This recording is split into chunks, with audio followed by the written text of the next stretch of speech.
I felt her soul leave the room. And then this is what I heard.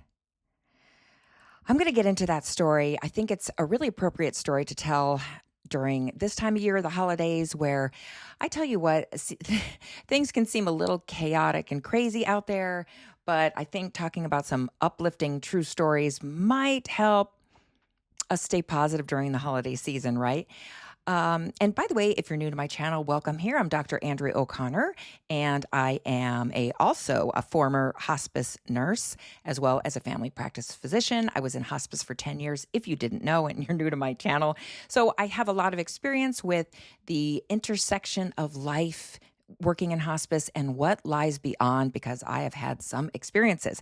And so today I wanted to share my personal shared death experience and some other well-known ones you may have never heard of, which I think are just very rare and profound. And these aren't just coincidences. I want to say this. These are glimpses into a deeper reality where our empathy or experiences when we are with our dead and dying loved ones let us know there is something on the other side. So I walked into this patient's room. Now, this is a woman that I had been seeing for several weeks. I worked the night shift, and so I would be called out to the house if in the middle of the night if they needed a change of medication or there was a change in condition and we had to see what was going on next. So I felt like we had a lot more time with this woman because she was having a really peaceful experience. Her pain was well controlled. There was nothing unusual. Family was very supportive to the patient. There was no unusual family dynamics. That happens too. It was just really kind of a positive experience all around. And so when I walked into her room, the many times I would see her, it was just always the energy, warm, loving, friendliness, optimism. There was, the family was ready for the death. There was just like a lot of just a warm energy going on. So one night when I was called out there, the first thing, because they were like, well, we're not sure if she's passed or not. We're not sure what's going on. I walked in that room. And initially, when I've always felt like, because I had been there earlier that evening where everything was just normal, warm, loving, the energy was just palpably good. I walked in that room. So this was several hours later. It was in the middle of the night. And I kid you not, it felt like a vacuum pulling energy out of the room.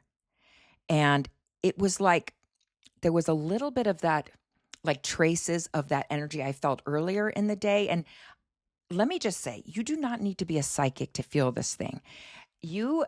When you're tapped into someone, whether it be a friend, a loved one, or a patient, like if you're in healthcare, when you're tapped into someone, like, kind of what that connection feels like, and you do not have to be psychic to feel that. Or maybe to put it more simply, the connection you have with your best friend, your sister, your mother, your parent, your dad, or even your pet, your loved one. Like, you have that connection and you know what that energy feels like, right? So as I walked in the room, it just felt like energy being pulled and sucked out of the room. I just describe it like a vacuum. It was wild. And I cannot prove what this was, but in my head, this is what I heard. I heard like, I'm leaving, and like, but being happy about it, like, like someone's leaving this boring waiting room and heading to a really exciting party on the other side. Like, that's what it felt with, like, or, when you're waiting in the waiting room to, go get something really exciting done. Yeah, it felt like that. It felt like the energy leaving was excited to leave. And in my head, I heard, like, I'm not necessarily like I'm out of here, but like, I'm leaving. I'm excited. I'm leaving. I'm going to the other side. And then I heard in my head, like, it's gone. There's nothing left. And I kid you not, I'll go into that a little bit more, but the room felt just now empty, cold, devoid of energy. Almost like if you walked into an empty warehouse and no one had been in there for years, and you can almost hear your own echo, like completely devoid of energy. It immediately felt like that. And then we do have to assess the patient to make sure like they are indeed gone. So, and I always take my time listening to their heart rate. You take a blood pressure, you check pulse, like you're doing vitals. I always lay my hands on them just to make sure I don't feel anything. And what I felt earlier in the day when I saw her and I'm taking vitals and you're putting hands on them, like, yeah, they're warm and you can feel vitals. And yeah, obviously it's a person that's alive, but you do feel something different when a person is alive and their soul and their energy is here. And when they pass, it's the wildest thing because it's just devoid of any kind of energy. Yeah, I know the physical body is dead, right? There's no vital signs, there's no heart rate, there's no nothing. But it's almost like we have another sense that we haven't named. Like we say our six senses, right? But there's another sense that has to do with the sensing of energy or the soul when they're in the room. And I tell you what, it was just a feeling of like whoosh, like a vacuum, like it was gone and out of the room and the room absolutely changed. It was the most, and not even a normal room, like almost like less than a normal room. Like when, say you live alone and you walk into your living room, it doesn't feel devoid of energy, right? This was almost like a negative, like there was so much no energy there. It's just really wild. So in my head, I kept hearing, because as we're waiting to decide, like, is this person truly passed? Yes, there's no heart rate and all that. But in my head, I kept hearing, like, she's gone. They're gone. She's gone. Like, what are you waiting for? She's gone. Even though, like, I take my time because I don't want to make a mistake. Yeah. And before we're calling the coroner or the mortuary, whatever. Like most of the time in hospice, we don't have to call the coroner, to be honest. We're just calling the mortuary and just assuring the family that, yes, you are right. She is absolutely gone. It's this sensation that you've just never felt before. Like unless you've been around a loved one that's happened to, it's like they have left permanently. The energy in the room shifts. It's profoundly empty. The air it's not just lighter. It's like hollow. I guess that's a good way to explain it. So I'm not alone in this. There's other well-known hospice caregivers and workers that have talked about this, and I think they've had definitely a more profound experience than I have. So I was reading about William. He's a hospice volunteer. He founded the Shared Crossing Project after his own shared death experience encounter. So he was reading to one of his patients. The patient was a former merchant marine. The patient had terminal cancer. And William said there was a sudden shift. Sounds familiar, right? And as his patient neared death, William himself, who was very much alive, felt himself being lifted, like out of his body. And he felt that he was observing the hospital room and his patient's room like from the ceiling, like observing it from above. And he could sense and see his own body below. And his patient was still beside him, but his patient was exuding this serene contentment. That was the energy in the room. And William said, like, there was a shared vantage point he was experiencing with his patient, as if his patient was giving him an invitation to witness his own passing onto the other side. I feel that is the gift among gifts, right? Yeah. And there's a lot of other hospice professionals that have talked about this too, but I wanted to share this experience. This was from Karl Scala. He was a German or possibly Austrian poet, a very well-known poet. You can Google him. He was known for his works reflecting on war and the human experience, and he had a profound shared death experience. It happened with his comrade during World War I. They were both in a trench experiencing heavy artillery fire, and of course a shell exploded, instantly killing his friend.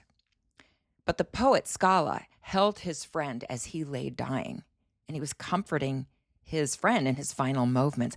But suddenly, Scala felt this sharp blow on his head, almost like he was hit by heavy artillery fire as well.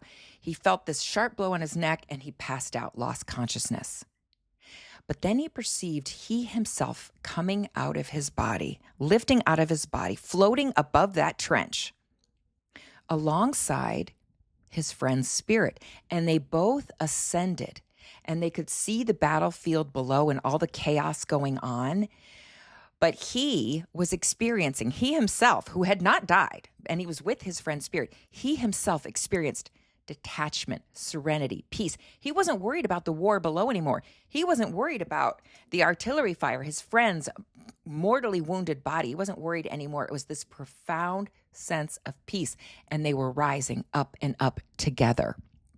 This is what he talks about. He said finally, though, he felt a strong pull to go back into his body. Bang, he was back in his body. He wakes up, he looks next to him, and his friend had died. And he said that he could not experience that. He could not explain this experience, but it profoundly changed his life and probably his poetry as well, right? Researchers theorize that these near-death experiences or these shared experiences are like low oxygen in the brain, medications, drugs, caffeine, whatever. But I'm here to tell you, because I am in medicine, we do not have proof to explain what these things are, let alone explain spirit, consciousness, what the soul is, that we go on. All these things that we experience, what I experience, I have no explanation for. There just isn't.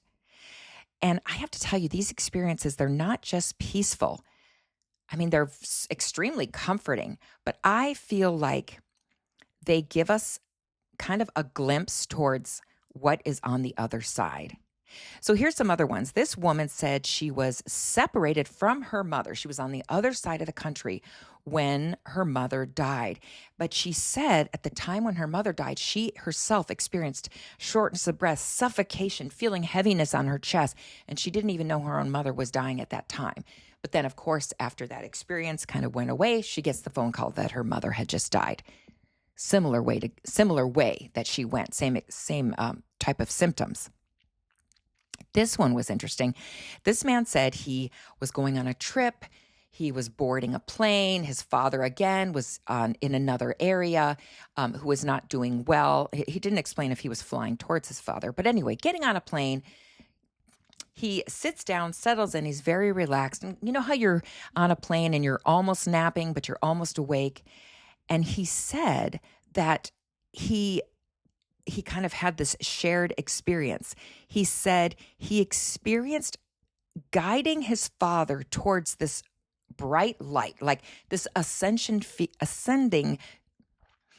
up feeling of guiding his father toward this unexplained light, and that a woman was waiting, and it was the dad's departed mother waiting for him. And the son who was guiding his father kind of witnessed the whole thing. And then he wakes up on the plane. But when the plane lands, it wasn't just a dream. He gets a call that his father died. That is wild. Yeah, that's wild. I tell you, we're being allowed to witness a journey, are we not, to what lies beyond. And if you haven't yourself experienced this happening, listening to other people having stories like this or feeling these shifts in the room, these energies in the room, I hope it gives you a glimpse into like, this is not the end. It really isn't.